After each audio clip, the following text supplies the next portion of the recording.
সমস্যাটা হচ্ছে এখানে আমরা ট্রমা সেন্টারে বিগত 22 জন আমরা কর্মচারী কাজ করছি। এর মধ্যে এমও 2 জন, একজন অ্যানেস্থেশিয়ার, একজন এখানে ট্রমার আরএমও হিসেবে আছে, নার্সিং অফিসার আছে, এমপিডব্লিউ আছে, ওটি টেকনিশিয়ান আছে, মানে সব মিলে টোটাল 22 জনের মতন আছে।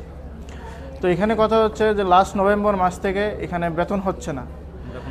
তো কেন হচ্ছে না জিজ্ঞেস করলে বলছে দ্যাট ডাজন্ট নো, তারা জানে না যে কিসের জন্য, মানে পুরো রিজনটা আমাদেরকে বলেও না, সঠিক রিজনটা কিসের জন্য হচ্ছে না, বলে ফান্ড চলে গেছে, ফান্ড আসছে না সেন্ট্রাল থেকে। দেখেন আমাদেরকে যে রিক্রুটমেন্ট করলো, আমাদের থেকে রিক্রুটমেন্ট করেছে, আমাদের করেছে আমাদের এজিএমসির আমাদের যে হায়ার অথরিটি, আমরা এমএস স্যার, আমরা তার আন্ডারে কাজ করি, বেতন দেওয়ার দায়িত্ব তারা, কোত্থেকে ফান্ড ম্যানেজ করে আনবে এটা তো আমাদের দায়িত্ব না।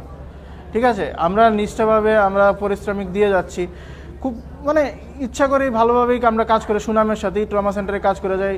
1 মাসের বেতন হচ্ছে না, আমাদের কোনো কমপ্লেন নেই, হ্যাঁ করলাম, লেট হতেই পারে, বেতন আসতে লেট হতেই পারে, 1 মাস 2 মাস 3 মাস এরকম বিগত 4 মাস হতে চলছে, মানে বেতনই হচ্ছে না।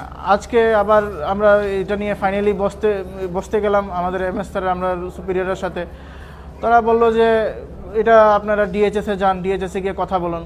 ডিএইচএসে গেলাম, ডিএইচএসে বলে যে এটা হবে, ওই কেউই মানে রেসপন্সিবিলিটি নিতে রাজি না যে কবে আসবে ফান্ড বা কি আসবে বিষয় বা হবে, এরকম কিছুই হচ্ছে না।